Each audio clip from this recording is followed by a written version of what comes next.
apakah sogok menyogok itu,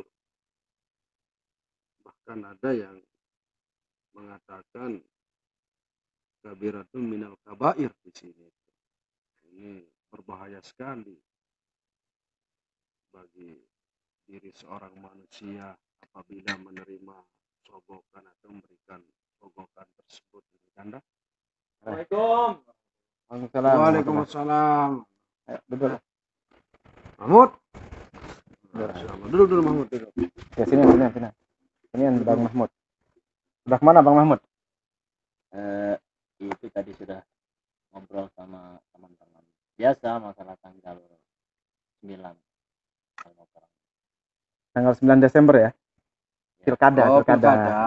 Masalah pilkada serentak. Terus? Ya, pesta demokrasi. Terus ada tadi saya dengar teman yang mengatakan bahwa kalau dia tidak dikasih uang, dia tidak mau memilih. Bagaimana menurut Tinjauan fikihnya? Kajian fikihnya. Dalam kajian fikihnya. Nah ini menarik nih. Karena tadi Anda membaca soal hadis sogok menyogok. Anda baca tadi saya lihat Anda baca itu soal kajian sogok menyogok ya, suap menyuap. Nah, coba bagaimana kira-kira itu? Jadi ada orang mau mengikuti pemilihan umum, pemilu kada ya saat ini tanggal 9 Desember, tapi mau memilih calon yang memberikan dia uang. Nah, kalau tidak diberikan uang, dia tidak mau memilih. Tinjauan fikihnya seperti apa? Coba kira-kira menurut hasil yang dibaca tadi bagaimana? Menurut Anda? Menurut yang saya baca di sini itu perkara yang sangat makruhat, sangat dibenci oleh Allah, bahkan dilaknat pada Rasulullah. Sudah masuk kategori sogok menyogok ya, riswah, kada ya. Nah ini perlu kita bahas ini sebenarnya. Dalam arti mungkin di kitab itu, ini kan kitab karangan guru kita ya, Sayyid Ayyub Abkar Al-Ahdal. Beliau menjelaskan tentang mencerahkan hadis yang mengatakan la'anallah ar-rashi wal murtashi itu ya. Jadi kalau kita mau bicara soal suap menyuap, sogok menyogok, bentar dulu, artinya apakah memberikan uang kepada pemilih itu termasuk sogok menyogok atau tidak? Yang jelas hukum sogok menyogok itu sudah jelas. Kabiratun minal kabair. Bahagian daripada yang dosa besar. Tapi apakah yang tadi itu masuk ke kategori itu atau tidak? Nah, ini yang perlu kita bahas. Nah, kalau yang di situ yang ada di keterangan itu, ini kan mengutip beliau, Syekh kita Sayyid Ayyub Abkar Al-Ahdal mengutip pandangan daripada Imam Ibnu Hajar Al-Haytami di sini.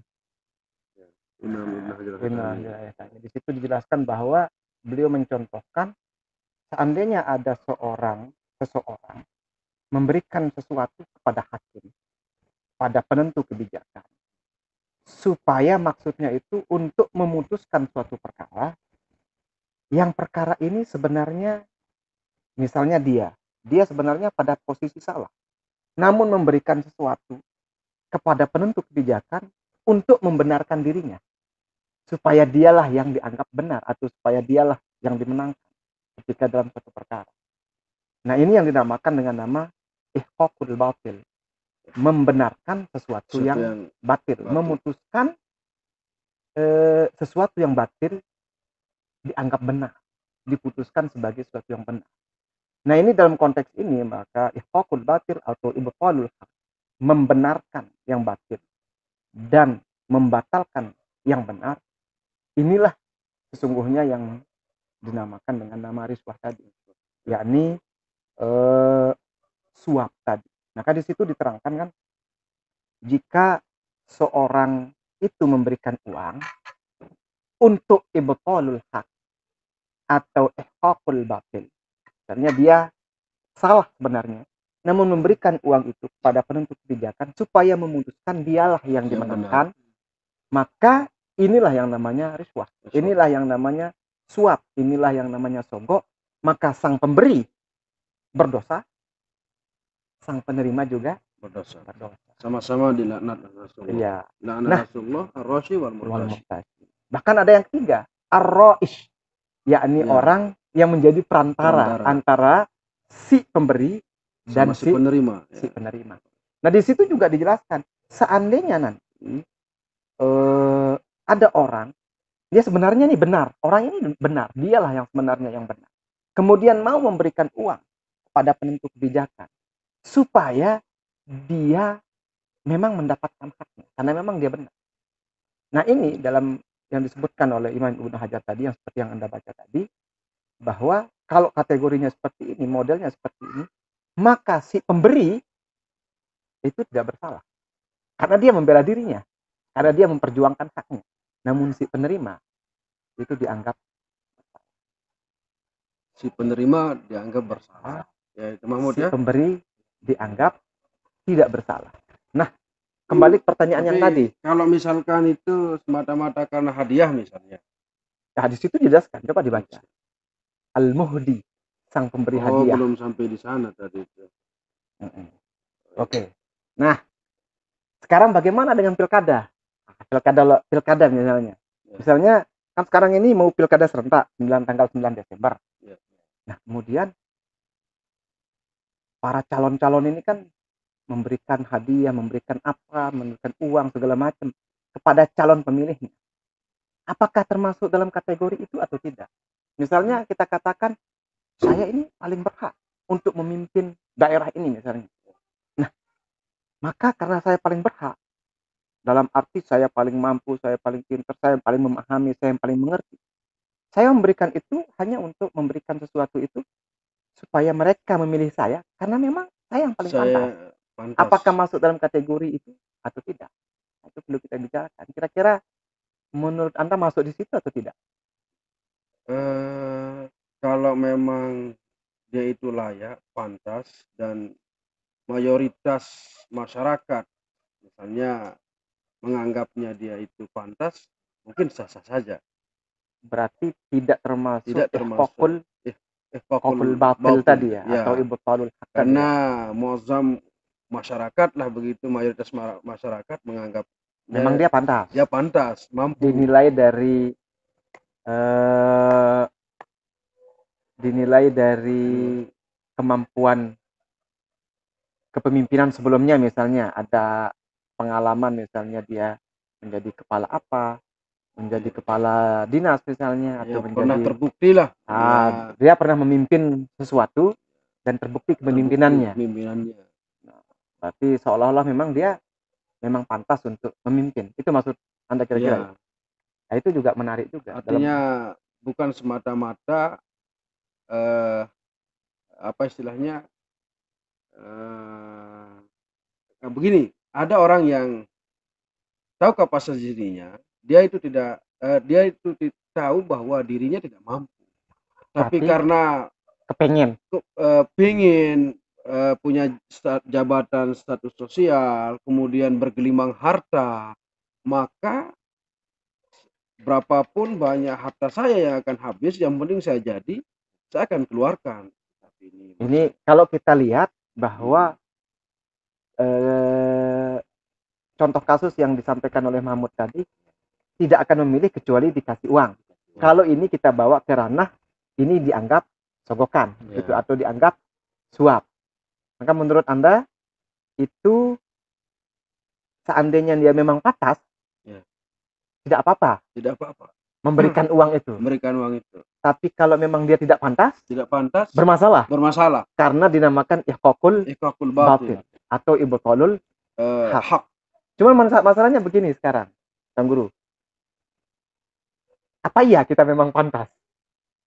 Nah itu, apakah memang kita pantas sehingga kita merasa berhak? Karena pada umumnya semua orang merasa dirinya pantas. Saya ini paling pantas. Nah, kira-kira bagaimana? Nah, itu dia makanya tadi saya katakan mayoritas masyarakat. Dilihat dari situ. Dari situ karena sudah terbukti dan teruji, barangkali misalnya pernah menjabat sebelumnya dari kepala desa misalnya, atau Kepala dinas kepala misalnya. dinas misalnya, dan yang lainnya lah begitu. Oke. Karena selama dia menjabat Itu terbukti terbukti kepemimpinannya kepemimpinannya berhasil ya. berhasil, Oke. dinikmati oleh banyak orang misalnya, sehingga kebanyakan di antara kita menganggapnya pantas. Kalau hal yang seperti ini misalnya mungkin sah-sah saja. Tapi kalau hanya 1-2 orang misalnya, karena tidak menutup kemungkinan setiap pendukung, setiap tim sukses itu jadi Menganggap kullu hizbin bima ladaihim farihun itu, Tuan Guru ya. ya, Ya, jadi semuanya semuanya menganggap calonnya lah yang paling calonnya yang paling pantas ya. pantas, yang paling Nah, jitu begitu. oke. Jadi kalau begitu ini menjadi lebih menarik. Kenapa? Karena tadi kita simpulkan dulu ya. Tadi suapan itu, sogokan itu adalah ibtalul haq wa ihqaqul batil. Membatalkan yang benar dan membenarkan yang batil, yang salah. Artinya kalau memang itu untuk membela haknya, itu tidak apa-apa Pak, memberi. Tapi kalau memang dia tidak berhak, itu menjadi masalah. Memang tadi dijelaskan di kitab itu. Memberi tidak masalah kalau memang itu haknya. Misalnya saya ini berhak misalnya. Saya memberi untuk membela hak saya misalnya. Itu kan tidak masalah. Tapi yang si menerima tetap bermasalah. Berarti kalau kita tarik kasus tadi, melihat dari sudut pandang hadis ini, maka boleh kita katakan, kalau misalnya calon tertentu itu memang berhak untuk memimpin misalnya suatu daerah, karena kecakapannya yang sudah terbukti, maka bisa saja dia memberikan uang itu. Karena memang dia untuk mempertahankan kepantasannya itu. Karena memang dia pantas ketimbang yang lain, yang memang tidak akan secakap dia misalnya. Yang belum teruji dan terbukti lah. Yang tidak teruji dan terbukti tadi. Cuman memberikan tidak apa-apa kan. Nah yang menerima ini, masyarakat yang menerima itu menjadi masalah. Karena di situ menurut Imam Ibnu Hajar Al-Haytami, itu tetap dikatakan bersalah. Maka menurut saya yang paling menarik itu adalah tidak melakukan. Apalagi ini kan money politik namanya. Money politik, pemerintah kita melarang itu. Kalau kita tarik ke ayat yang mengatakan atiullah wa atiur rasul ulil amri minkum, jelas adanya larangan untuk melakukan money politik. Makanya sudah. Artinya yang paling menarik itu adalah tidak melakukan money politik. Apalagi saya punya satu hadis ini, keren sekali. Ini ada di dalam kitab Sahih Muslim ini Mahmud. Saya bacakan di hadis ini. Kita bacakan hadisnya. Hadisnya ini di hadis Sahih Muslim. Boleh saya yang baca? Boleh. Ini diriwayatkan oleh Imam Muslim dan diriwayatkan juga oleh Imam Al-Bukhari dalam kitab Sahih. Yang ini. Coba dibaca dulu. Qala Rasulullah sallallahu alaihi wasallam, "Thalathatun la yukallimuhumullahu yaumal qiyamah wa la yanzur ilaihim wa la yuzakkihim wa lahum adzabun alim. Rajulun ala farli ma'in bil fulati yamna'uhu min ibnis sabil. Wa rajulun baya'a rajulan bisil'atin ba'dal asri fahalafa lahu billah la akhadhaha bi kadza wa kadza fasaddaqahu wa huwa ala ghairi dzalik.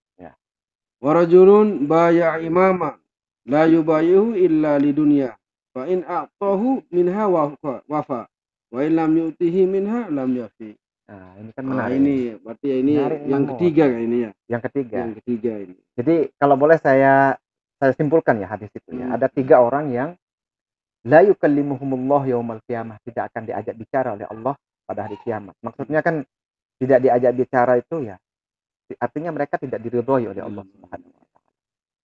Wala yanzuru ilaihim, Allah tidak melihat mereka padahal Allah Maha melihat, maksudnya tidak meridhoi. Bahkan di penghujung itu pandangan rahmat itu. Walahum adzabun alim, bahkan diterangkan bagi mereka itu adalah azab yang sangat pedih.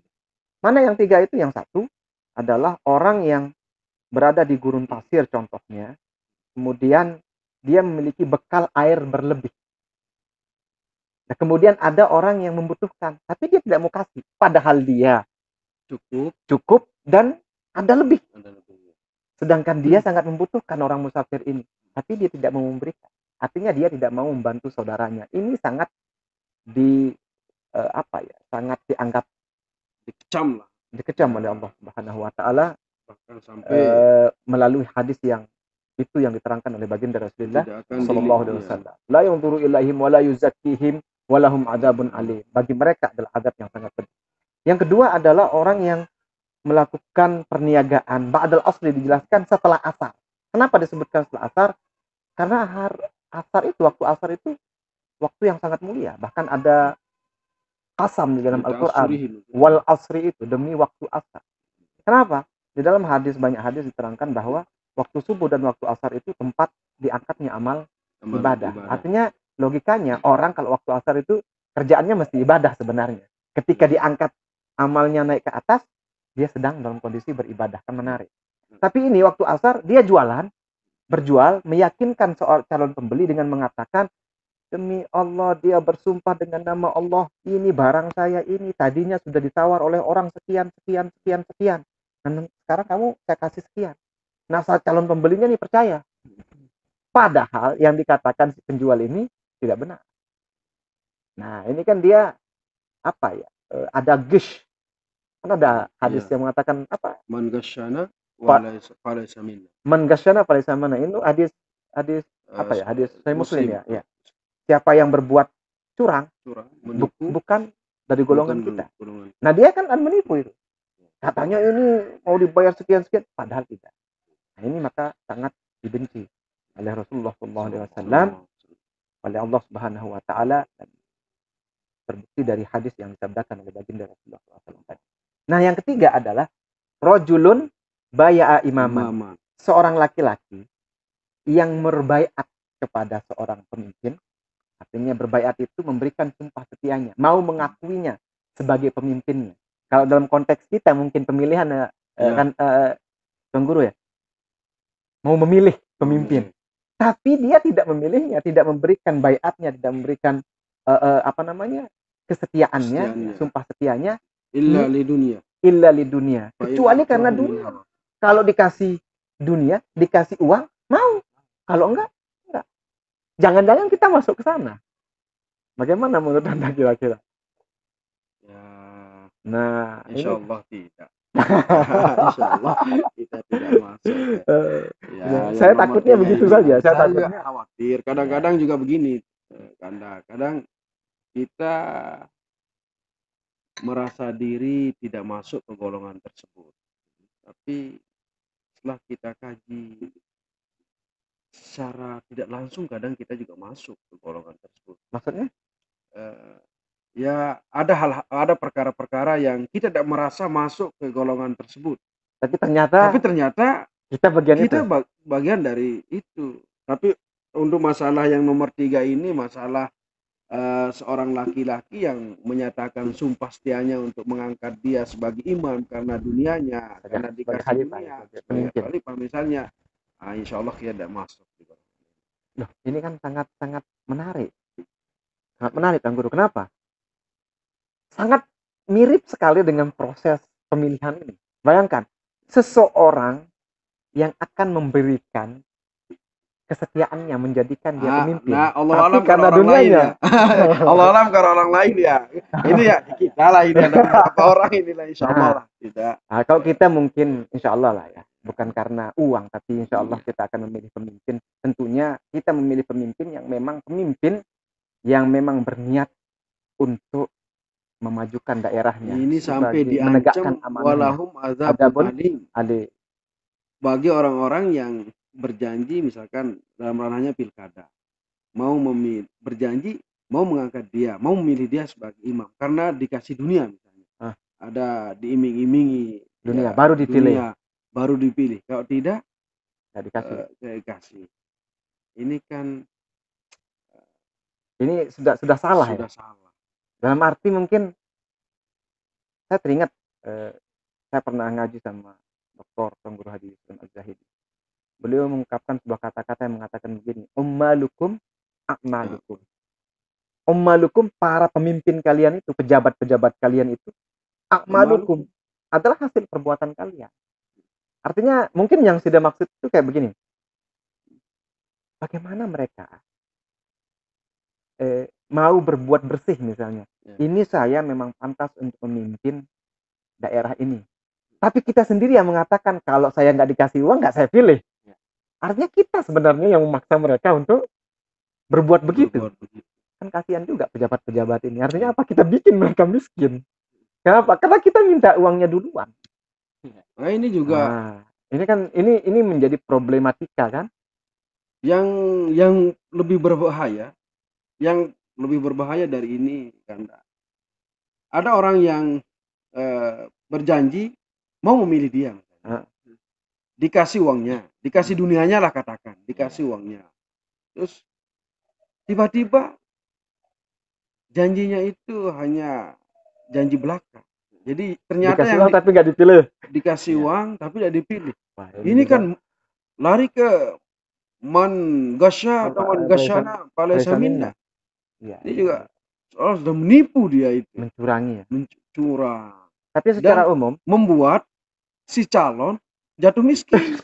Ini berbahaya ini. Akhirnya- ini yang paling akhirnya- berbahaya menurut akhirnya saya. terjadi fenomena yang kita lihat, ada calon tertentu nyumbang ke masjid. Misalnya nyumbang apa namanya? Tikar, Keramik. karpet, Nyumbang keramik masjid. Nggak dapat suara di situ, dibongkar lagi kan. Dibongkar lagi. Maklum lah, dia berutang dulu kan Ya. mungkin baru ngasihkan begitu. Tapi menarik tadi pembicaraan kita, cuman saya mau simpulkan ya, kalau boleh saya simpulkan Ya. begini. Pertama, harus ada kesimpulan. kita simpulkan saja, artinya supaya kita tidak keliru, karena kita juga pada tanggal 9 ini kan akan mengikuti pemilihan ini. Artinya kita harus memilih pemimpin mana yang akan kita pilih. Nah, maksud saya, pertama, masalah suap itu, bahwa yang dikatakan suap itu adalah ihqaqul batil wa ibtalul haq. Membatalkan yang benar dan membenarkan yang batil. Artinya, kalau Anda memberikan uang, padahal jabatan tertentu tidak pantas untuk Anda, bukan hak Anda, atau memberikan uang padahal Anda salah, ingin diputuskan, ingin dimenangkan, maka inilah yang namanya suap sejati. Nah, kalau itu yang terjadi, maka si pemberi dan si penerima sama-sama bersalah. Bahkan perantaranya juga ikut bersalah. Namanya ar-ra'i. Nah, perkara kedua, saya memberikan uang kepada penentu kebijakan, tapi memang saya berhak atas sesuatu itu, atau memang saya memang benar. Cuman saya memberikan uang ini, kalau saya tidak memberikan uang ini, maka saya tidak akan memperoleh hak saya. Maka kalau yang seperti ini akan dicurangi lah. Ya, akan dicurangi. Maka kalau seperti ini, maka ketika dia memberikan uang, dia tidak bersalah. Namun si penerima tetap bersalah. Ini konsepnya. Nah, kemudian yang kedua, mengenai pilkada tadi, memberikan uang supaya dipilih. Maka kalau memang si pemberi ini pantas untuk memimpin daerah tertentu, mungkin saja dia memberikan itu. Akan tetapi si penerima tentu menjadi masalah. Maka sebaiknya tidak dilakukan. Apalagi tadi ada hadis yang man gasyana falaysa minna. Karena mesti tindakan seperti ini adalah tindakan kecurangan. Yang penting apapun bentuknya, money politik itu harus kita hindari. Nah, ya karena ini juga sudah diatur dalam ya, undang-undang kan. Ini kan sudah dilarang oleh pemerintah bahwa jadi money politik itu tidak dibenarkan. Ya.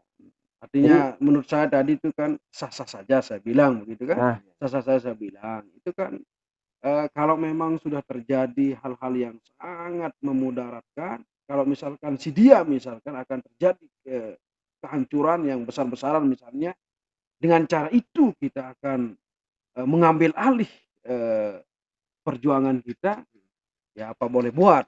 Nah, mungkin di sanalah baru berlaku kata saya sah-sah saja itu ya. Jadi begini mungkin maksud Anda begini ya. Misalnya ini ada calon tertentu, satunya memang pantas untuk memimpin, satunya lagi tidak pantas. Yang pantas memimpin kalau tidak mengeluarkan uang itu, memberikan kepada pemilih, maka yang menang adalah yang tidak pantas. Maka bisa dipastikan kalau yang tidak pantas ini memimpin, maka kepemimpinan ini akan amburadul misalnya. Maka dengan alasan itu mungkin saja Itu Ini mungkin ini saja yang lah. mungkin saja inilah yang melegitimasi perbuatannya itu. Namun secara umum kalau boleh kami katakan, boleh saya katakan, alangkah baiknya hal-hal yang seperti itu kita hindari sebenarnya. Meskipun mungkin semua orang merasa kalau saya tidak keluarkan uang ini nanti malah Karena dia yang tidak berhak. Itu yang naik karena dia yang memberikan uang. Maka saya melakukan ini untuk melawan itu. Nah, dalam sudut pandang itu mungkin saja ada yang bisa membenarkan itu. Namun alangkah baiknya kita ikhtiarkan. ya, karena memang kalau sudah mengeluarkan uang sekalipun pantas, pasti ada salah satu yang merasa dirugikan. Iya, Sekalipun menang, tetap merasa dirugikan karena sudah mengeluarkan uang banyak. Bagaimana mengembalikan modalnya? Kalau begitu yang paling menarik itu adalah ya, Kecuali kalau niatnya misalkan jihad. nah itu terlalu jauh ya. Ya, Tapi yang jelas begini berjuang, saja, ya, begini saja berjuang untuk supaya ini memakmurkan. selesai kita simpulkan. Jadi kalau dia memberikan uang tapi dia memang pantas, itu bukan sogok. Yang berdosa adalah yang menerima. Yang menerima. Maka hati-hati nih kita menerima uang ini. Jangan sampai kita bersalah. Saya takutnya kita masuk ke dalam hadis itu. Pokoknya penerima ini bersalah lah. Nah, saya takutnya seperti itu. Kita kan tidak berani menganggap orang kemudian menunjuk orang, kamu salah ini, kamu berdosa, kamu menerima uang. Kita tidak berani seperti itu. Cuman kita ingin menyampaikan bahwa alangkah baiknya kita menjaga diri, jangan sampai kita terjerumus pada akwalnya para ulama yang disebutkan tadi bahwa kita bersalah, atau ke dalam hadis yang disebutkan tadi bahwa kita bersalah. Dalam arti dalam pilkada ini, maka ada dua sudut pandang yang akan kita lihat. Sang pemberi uang itu calon tertentu, sang penerima uang yakni pemilih. Kalau memang sang calon ini memberikan uang merasa dirinya pantas, mungkin saja bisa dibenarkan kalau memang dia pantas. Tapi apa iya kita memang pantas? Sang penerima alangkah baiknya tidak menerima itu. Maka dia memilih pemimpin dengan melihat kecocokan, kepantasan dari calon pemimpinnya. Bahwa dalam pandangannya dia, dalam pandangan orang-orang misalnya, melalui pengalamannya, dia memang cocok untuk memimpin dan akan membuat daerah ini menjadi lebih sejahtera misalnya. Kenapa tidak? Misalnya dia soleh, sejahtera jadinya kan masyarakatnya, ya tidak apa. Kalau seperti itu misal. Namun yang jelas, alangkah baiknya money politik ini dihindari karena memang money politik dilarang oleh pemerintah. Ini yang paling menarik. Namun ini kan hanya sekedar pandangan dalam kajian fikih. Namun kan terkadang hukum-hukum itu banyak yang tidak mau dilaksanakan oleh orang. Nah, ini kembali kepada pribadi kita masing-masing. Yang jelas, mungkin saja kita tidak bisa mengatakan itu adalah sogokan. Karena mungkin dia memang pantas untuk memimpin. Tapi apa iya memang pantas memimpin? Kan begitu. Harus diuji dulu. Ya, uji publik dulu. Nah, alangkah baiknya kita mengambil tindakan hati-hati untuk tidak menerima apapun bentuknya yang menjurus kepada money politik. Apalagi tadi ada hadis yang mengatakan bahwa orang yang memberikan baiatnya kepada seorang imam, kepada seorang pemimpin, karena semata-mata dunianya, kalau nggak dikasih dunia, kalau nggak dikasih uangnya misalnya, dia tidak akan memberikan sumpah setianya. Saya takutnya kita masuk ke dalam hadis itu. Maka untuk menghindari itu semua, marilah kita menghadapi pilkada ini dengan sesuai dengan aturan, bahwa kita memilih pemimpin berdasarkan visi dan misinya, bahwa dialah memang yang paling pantas untuk memimpin suatu daerah. Kalau sampai di sini kira-kira kita sepakat itu ya? Sepakat. Bagaimana Mahmud? Paham Mahmud? Alhamdulillah. Paham ya? Gimana kita nggak sepakat? Ini kan sudah ada dijelaskan ulama, ini ada hadisnya, bahkan ada ayat Al-Quran juga ini. Ya, tapi itu berkaitan dengan mudah-mudahan ini bisa bermanfaat untuk orang lain. Oke, paham ya Mahmud ya kira-kira ya? Alhamdulillah. Oke, ini kita bicarakan pada pertemuan yang lebih. Jadi mudah-mudahan kita terhindar dari sogok menyogok dan yang serupa dengan itu ya Mahmud ya. Ya. Minum kopinya dulu Mahmud.